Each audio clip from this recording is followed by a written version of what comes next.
দেখুন ভাইয়া, আজকের রাতে একটু বেশি ঘনিষ্ঠ হওয়ার কথা যদি বলেন। আমার খুব ভয় লাগে। ড্রয়ার থেকে ছোট্ট একটা প্যাকেট বের করে টেবিলে রাখতে যেতেই নববধূ দৃষ্টির এমন কথা শুনে অভি একটু হেসে ফেল। কেমন বাচ্চাদের মতো কথা বলে মেয়েটা। অভি ঘুরে দাঁড়িয়ে নরম গলায় বল, কি বলছো এসব দৃষ্টি? আর স্বামী স্ত্রীর মাঝে তো সবই স্বাভাবিক, তাই না? দৃষ্টি চোখ নিচু করে বলল, তবুও আমি এসব করতে পারবো না। আমার ভালো লাগে না। আচ্ছা ঠিক আছে, ওসব এখন করতে হবে না, বলে অভি চেয়ার টেনে দৃষ্টির সামনে বসল। দৃষ্টি কিছুটা ইতস্তত করে বলল, তাহলে ওই যে ড্রয়ার থেকে প্যাকেট বের করলেন, ওগুলো কেন? আমি জানি এগুলো কি কাজে লাগে, ভাবি একদিন বলেছিল। অভি হেসে বলল, যেভাবে তোমাকে ভাবি বলেছে, আমাকেও এক বন্ধু মজা করে দিয়েছিল। এর বেশি কিছু না। লাল শাড়িতে লাজুক মুখের দৃষ্টি যেন স্বর্গের কোনো অপ্সরা। তার চোখে এখনো ভয় আর অচেনা এক সংকোচ। গত বছর দুর্ঘটনায় মা বাবা হারানোর পর অভির মা বাবাই দৃষ্টিকে নিজের ঘরে তুলে নিয়েছিলেন, আর আজ তাদের ইচ্ছা পূর্ণ হয়েছে। অভি কিছুদিন হলো একটা বড় কোম্পানিতে চাকরি পেয়েছে।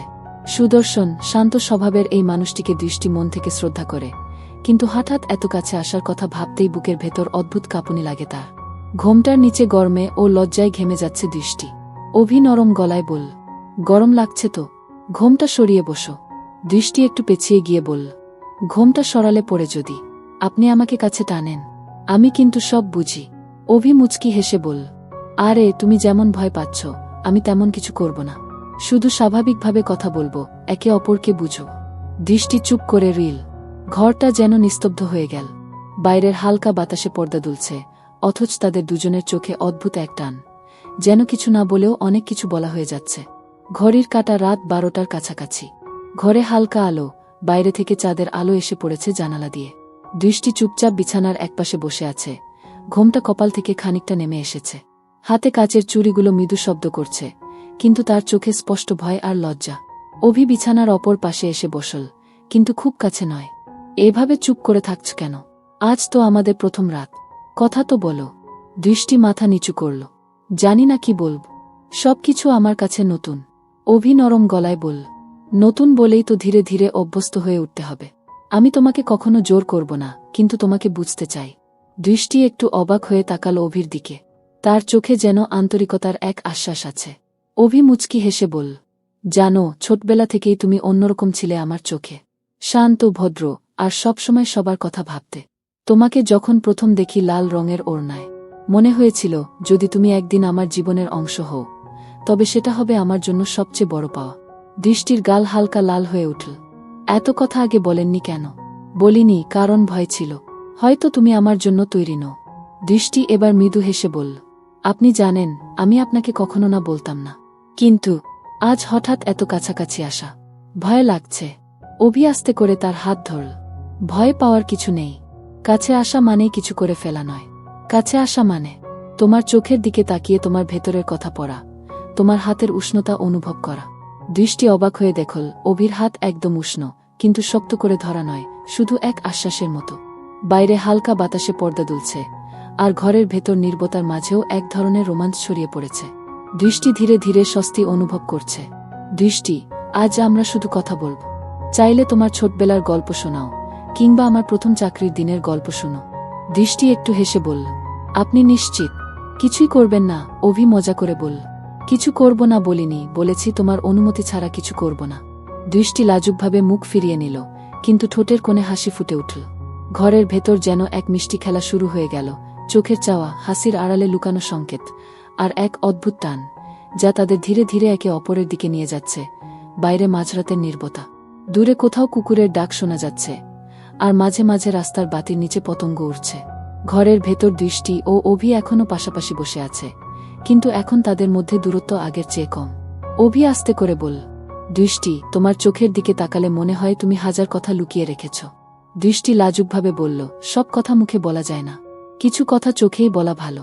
অভি মুচকি হাসল, তাহলে আজ শুধু চোখ দিয়ে কথা বলি। দৃষ্টি এক মুহূর্তের জন্য অভির চোখের দিকে তাকাল, তারপর তাড়াতাড়ি মুখ ফিরিয়ে নিল। না, থাক, তাতে আপনি আবার কিছু ভেবে বসবেন। কিছু ভাবলে কি দোষ হবে? অভির গলায় মজার সুর, কিন্তু চোখে ছিল গভীর আন্তরিকতা। দৃষ্টি এবার হালকা হেসে ফেল, দোষ না হলেও আমি এখনো প্রস্তুত নেই। অভি ধীরে ধীরে তার কাছে এগিয়ে এল, কিন্তু কোনো তাড়াহুড়ো নেই। প্রস্তুত না হলে আমরা অপেক্ষা করব, তবে তোমার ভয়টা দূর করতে পারি, যদি তুমি অনুমতি দাও। দৃষ্টি অবাক হয়ে তাকাল। ভয় দূর করবেন কিভাবে? অভি নরম গলায় বলল, তোমার হাতটা ধরব, ঠিক আগের মতো। আর কিছু না। দৃষ্টি কিছুক্ষণ ভেবে মাথা নাড়ল। অভি তার হাত ধরল, আঙুলের ফাঁকে আঙুল জড়িয়ে দিল। সেই স্পর্শে দৃষ্টি শরীরের ভেতর হালকা শিহরণ টের পেল। দেখো, এটা তো কষ্টের কিছু নয়, তাই না? অভি বলল। দৃষ্টি চুপ করে রইল, কিন্তু তার ঠোঁটের কোণে আবারও লাজুক হাসি ফুটে উঠল। হঠাৎ বাইরে হালকা বৃষ্টি শুরু হল। জানালা দিয়ে ঠান্ডা বাতাস এসে ঘরে লাগল। অভি উঠে গিয়ে জানালার পাশে দাঁড়াল। এসো, বাইরে দেখো, কত সুন্দর লাগছে। দৃষ্টি ধীরে ধীরে উঠে এসে জানালার পাশে দাঁড়াল। বাইরে অন্ধকার, আকাশে বিদ্যুতের ঝলকানি, গায়ে বৃষ্টির হালকা ফোঁটা লাগতেই দৃষ্টি কেঁপে উঠল। অভি মুচকি হেসে তার কাঁধে হালকা হাত রাখল। ভয় পেও না, আমি আছি। দৃষ্টি চুপ করে দাঁড়িয়ে থাকল, কিন্তু বুকের ভেতর অদ্ভুত এক উষ্ণতা অনুভব করল। এই মুহূর্তে যেন ভয় আর লজ্জা মিলেমিশে এক নতুন অনুভূতি জন্ম দিচ্ছে, যা তাদের ধীরে ধীরে একে অপরের খুব কাছে টেনে আনছে। বৃষ্টি তখন আরও জোরে পড়ছে। জানালার কাছে ফোঁটা জমে যাচ্ছে। মাঝে মাঝে বিদ্যুতের আলোয় বাইরে ঝাপসা শহর দেখা যায়। দৃষ্টি জানালার ফাঁক দিয়ে বৃষ্টির গন্ধ টেনে নিচ্ছে, কিন্তু বুকের ভেতর ধুকপুকানি এখন বৃষ্টির শব্দের চেয়েও জোরে শোনা যাচ্ছে। অভি একটু পাশ ঘেঁষে দাঁড়াল। তার গায়ের উষ্ণতা দৃষ্টির কাঁধে এসে লাগতেই দৃষ্টি থমকে গেল। ঠান্ডা লাগছে? অভির কণ্ঠে ছিল মোলায়েম সুর। না, মানে। দৃষ্টি কথাটা শেষ করতে পারল না। অভি ধীরে ধীরে তার ওড়নার একপাশ কাঁধে টেনে দিল, যেন ঠান্ডা বাতাস থেকে আড়াল করে দিচ্ছে। দৃষ্টি অবাক হয়ে তাকাল। চোখে কোনো দুষ্টুমি নেই, শুধু এক ধরনের কোমল যত্ন। দৃষ্টি, অভি আসতে বলল, তোমাকে ভয় পাইয়ে দিতে চাই না, কিন্তু তোমার এই লাজুকতা, জানো, এটা আমার কাছে সবচেয়ে সুন্দর জিনিস। দৃষ্টি চোখ নামিয়ে নিল। তার আঙুলগুলো কাচের ধারে হালকা নকশা কাটছে, কিন্তু মনটা যেন কোথাও হারিয়ে গেছে। হঠাৎ বাইরে বজ্রপাত হল। দৃষ্টি হালকা চমকে অভির দিকে আরও সরে এল। অভি সেই সুযোগে তার দুই হাত নিজের হাতে নিল। দেখো, আমি বলেছিলাম না, ভয় পেও না, আমি আছি। দৃষ্টি এবার চোখ তুল। তাদের চোখ দুটো এক মুহূর্তের জন্য আটকে গেল। বাইরে বৃষ্টি, ভেতরে সেই নীরবতার মাঝে শ্বাসের শব্দ স্পষ্ট শোনা যাচ্ছে। অভি মৃদু হেসে বলল, যদি বলি এই মুহূর্তটা যেন থেমে যায়, শুধু আমরা দুজন থাকি, বাকি সব হারিয়ে যাক, তুমি কি রাজি হবে? দৃষ্টি কিছু বলল না, শুধু চোখে এক অদ্ভুত সম্মতি ফুটে উঠল। বৃষ্টি তখন আরও জোরে নামছে, কিন্তু ঘরের ভেতর যেন সময় ধীরে ধীরে গা হয়ে আসছে, যেখানে ভয় আর লজ্জা মিলেমিশে জন্ম দিচ্ছে এক মিষ্টি, গভীর রোমাঞ্চের দিকে। বৃষ্টির শব্দ যেন আরও ঘন হয়ে এসেছে। জানালার কাছে জলের ফোঁটা টুপটাপ গড়িয়ে পড়ছে। মাঝে মাঝে বজ্রপাতের আলো এসে ঘরের ভেতরকে এক মুহূর্তের জন্য আলোকিত করে দিচ্ছে। দৃষ্টি এখন অভির খুব কাছেই দাঁড়িয়ে। আগে যে ভয়টা ছিল, তা যেন একটু একটু করে মিলিয়ে যাচ্ছে। তার জায়গা নিচ্ছে এক অচেনা টান, যা তাকে না চাইলেও অভির দিকে টেনে নিচ্ছে। অভি নরম গলায় বলল, আজ তোমাকে দেখে মনে হচ্ছে তুমি ভয় পেয়ে থাকলেও আমার উপর বিশ্বাস রাখতে শুরু করেছ। দৃষ্টি চোখ নামিয়ে ফিসফিস করে বলল, বিশ্বাস তো আছে, শুধু মনে হয় সবকিছু খুব হঠাৎ হয়ে যাচ্ছে। অভি ধীরে ধীরে তার হাত ধরল। এবার আর দৃষ্টি হাত সরাল না। জানালার বাইরে বৃষ্টি, ভেতরে তাদের শ্বাসের শব্দ মিশে যাচ্ছে। দৃষ্টি, আমি তোমার হাত ছাড়ব না, যতক্ষণ না তুমি নিজে ছাড়তে বলো। অভির কণ্ঠে ছিল দ্বিধা, কিন্তু তাতে ছিল একরাশ কোমলতা। দৃষ্টি মাথা তুলল, অভির চোখে চোখ রাখল। এই দৃষ্টিতে কোনো ভয় নেই, বরং যেন কৌতূহল মিশে আছে। অভি মৃদু হাসল। জানো, তোমার চোখে এই ভেজা আলো আমার কাছে সবচেয়ে সুন্দর দৃশ্য। দৃষ্টি কিছু বলতে যাচ্ছিল, কিন্তু ঠিক তখনই বিদ্যুতের শব্দে চমকে উঠে একটু সরে এসে অভির বুকে ঠেকল। অভি থামাল না, শুধু আস্তে করে তার ওড়নার প্রান্ত ঠিক করে দিল, যেন ঠান্ডা না লাগে। বৃষ্টি তখন জানালায় আছড়ে পড়ছে, কিন্তু ঘরের ভেতরে নীরবতা আরও গভীর হয়ে উঠছে। অভি ধীরে ধীরে বলল, দৃষ্টি, যদি বলি আজ আমরা কিছু কথা জমা রাখব না, সব খুলে বলব, তুমি কি রাজি? দৃষ্টি হালকা মাথা নাড়ল। রাজি, কিন্তু আগে আপনি বলুন। অভি নরম গলায় নিজের অনুভূতির কথা বলতে লাগল, কিভাবে ছোটবেলা থেকে দৃষ্টিকে ভিন্নভাবে দেখেছে, কিভাবে তাকে হারানোর ভয় সবসময় মনে ছিল। দৃষ্টি একদম চুপ করে শুনছিল, যেন প্রতিটা শব্দ নিজের ভেতরে টেনে নিচ্ছে। একসময় অভি থামল, তার হাত থেকে আলতো করে দৃষ্টির আঙুলগুলো জড়িয়ে ধরল। এবার তোমার পালা। দৃষ্টি ধীরে বলল, আমি ভয় পাই, কিন্তু আপনার কাছে থাকলে সেই ভয় কমে যায়। আমি জানি না এটা ভালো নাকি খারাপ, তবে আজ মনে হচ্ছে যদি সারা জীবন এমনই থাকে, আমি খুশি থাকব। অভি তার চোখের দিকে গভীরভাবে তাকাল। এই চোখের ভেতরে যে কথা, তা কোনো শব্দে বোঝানো যায় না। বৃষ্টি তখনও পড়ছে, কিন্তু তাদের ভেতরে যেন অন্য এক স্রোত বইছে, যা লজ্জা, ভয় আর মিষ্টি রোমাঞ্চে ভরা। বৃষ্টি তখন একটু থেমেছে, কিন্তু জানালার কাছে এখনও ফোঁটা গড়িয়ে পড়ছে। ঘরের বাতাসে এক অদ্ভুত ভারী নীরবতা। হঠাৎ দৃষ্টি যেন কেঁপে উঠল। অভি অবাক হয়ে তাকাল। কি হয়েছে? দৃষ্টি কিছু বলল না, শুধু একদম সাদা হয়ে যাওয়া মুখে তাকিয়ে রিল দরজার দিকে। দৃষ্টি, বলো তো কি হয়েছে? না, কিছু না, দৃষ্টি গলা শুকিয়ে যাওয়া স্বরে বলল, কিন্তু চোখে ভয় পরিষ্কার। অভি কাছে এগিয়ে আসতেই হঠাৎ দৃষ্টি জোরে চিৎকার করে উঠল। কেউ আছেন? প্লিজ। চিৎকার এত হঠাৎ ছিল যে অভিও কিছুক্ষণ হতভম্ব হয়ে গেল। তারপর সে দরজার দিকে তাকাল। কেউ নেই। বাইরে বারান্দা ফাঁকা, কেবল দূরে ছাদের কার্নিশ থেকে জল পড়ছে টুপটাপ শব্দে। তুমি চিৎকার করছো কেন? বাইরে কেউ নেই তো।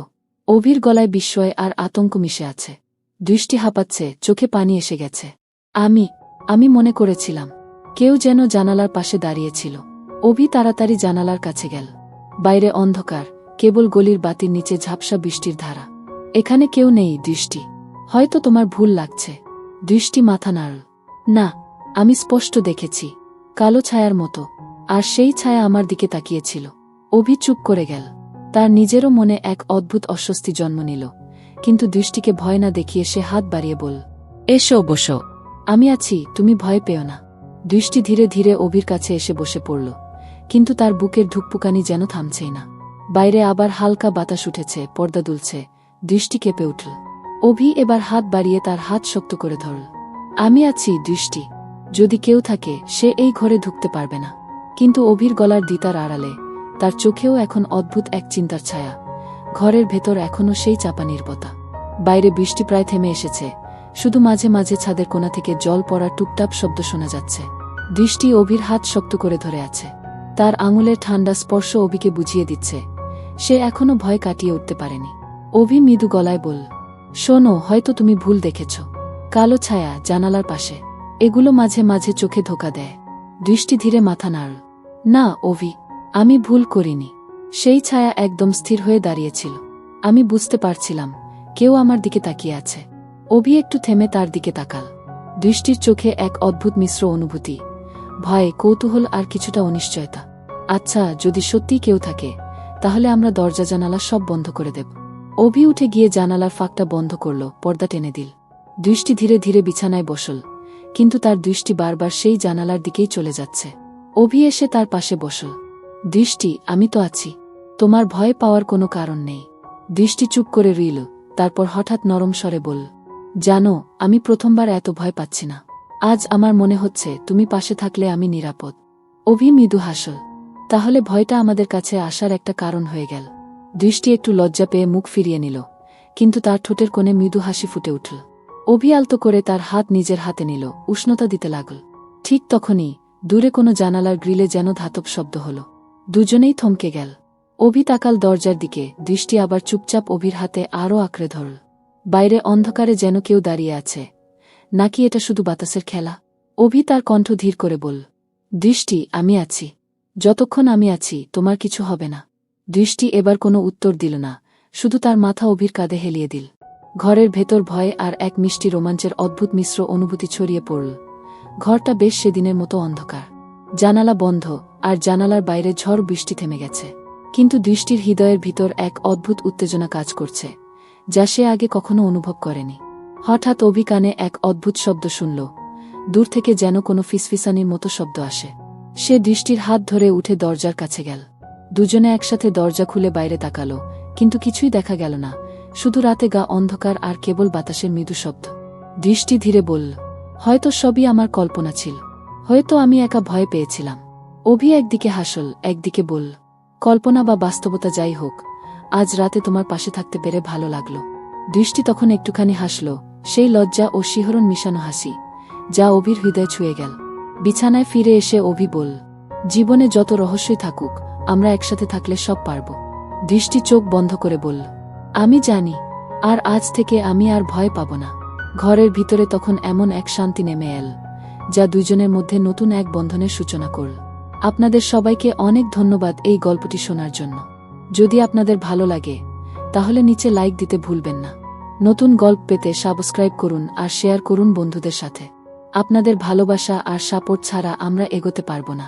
পরের গল্পে আবার দেখা হবে, তখন পর্যন্ত ভালো থাকুন, নিরাপদ থাকুন।